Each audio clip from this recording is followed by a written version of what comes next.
Unfortunately, I have to read this statement publicly and post it publicly, and that is simply due to the fact that the insurance adjuster at the Montana Unemployment Office did not let me know that she did receive my response to their false and fabricated statement concerning their failed setup attempt there that Sunday night. And also was odd is on this letter I sent through my other email on a secure computer, like, the link to the actual video that actually proves that he did not fire me on the night of whatever crazy event went on downstairs while I was upstairs that was blamed on me. And nor was I even fired actually when I was given the eviction notice. I think he had just hoped that I would quit because I lost my lodging, basically. When I went in on Wednesday, these were his exact words. "Oh, was there some misunderstanding? I assumed you would have known you were fired since, I evicted you." Not the case. Otherwise, I wouldn't have gotten ready, went into work on Wednesday, and made that video, which somehow, since it's hacked, isn't going through to you guys at Montana State Unemployment.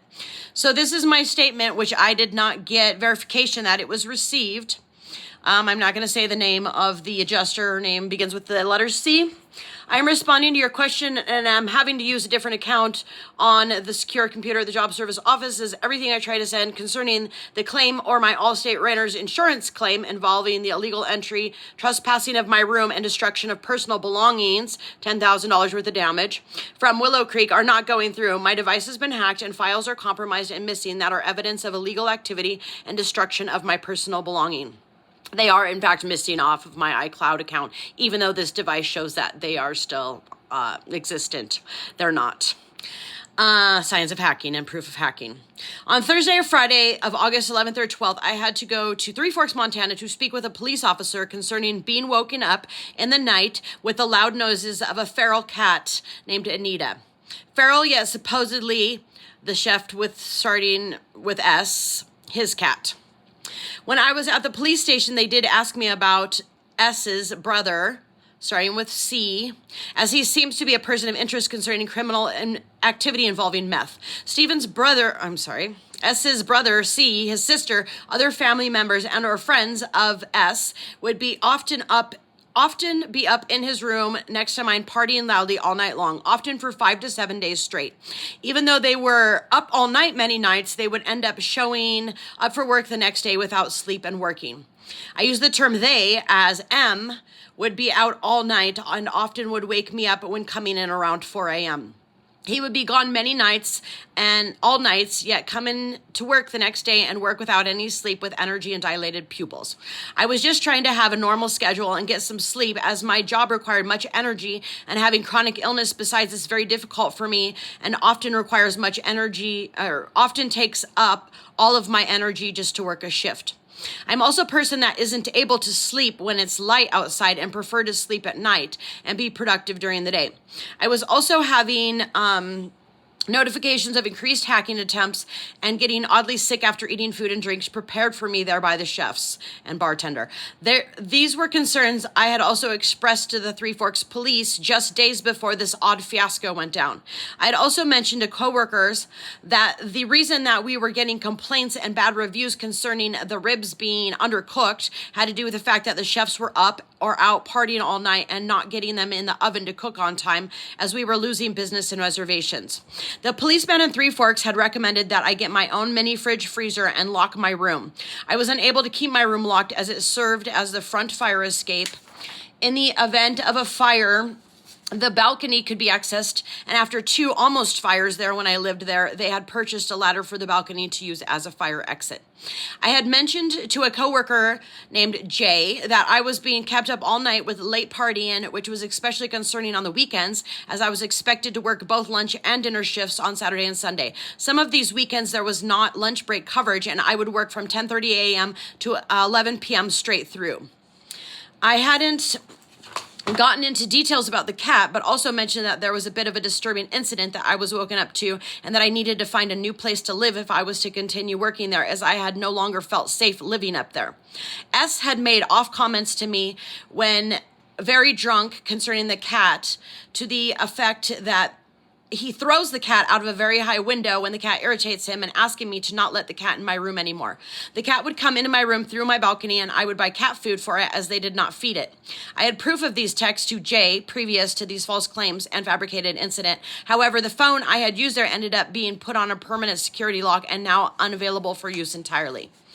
I'm unsure what was going on downstairs the night of Sunday, August 14th.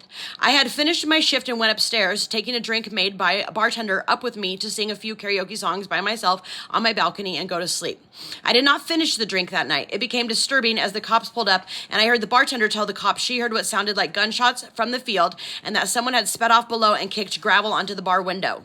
The cops asked if I had been upstairs the whole time and I replied yes, as I had been. They told me I was being accused of assaulting S, and this was quite shocking to me, actually. When I went upstairs, the sister of S went into his room and he was not up there.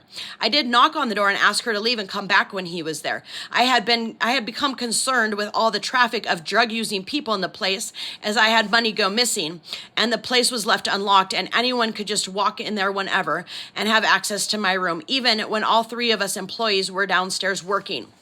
I had also discovered my backup mailbox key was missing and somehow my mail was forwarded to my parents and my permanent address without my knowledge and without me requesting the mail transfer.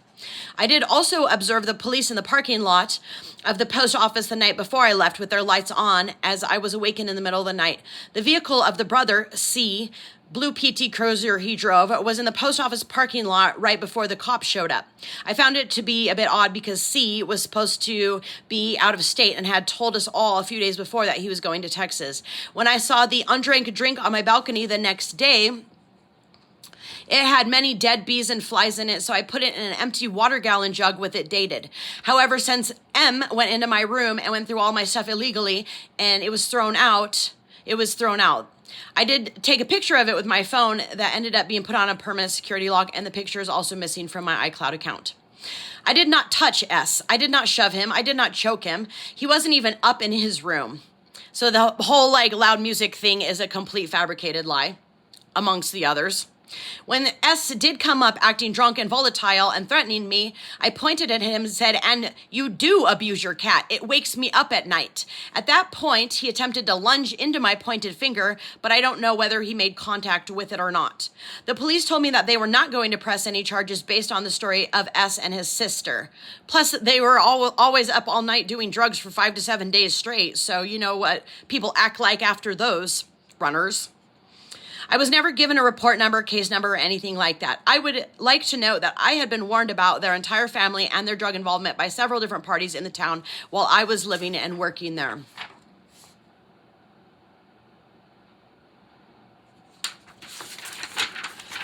I wasn't entirely surprised when the fabricated story was used as an excuse for M to give me an eviction notice, as after I had pointed out to coworkers the bad reviews and he was getting for the business, I would hear him mumble things like, "You've got to go," and "I'm getting rid of you," etc. He would mumble to himself a lot and actually use other sounding voices, such as little girls' voices. M would tell us that women didn't know how to cook and off-sexist type comments at work often.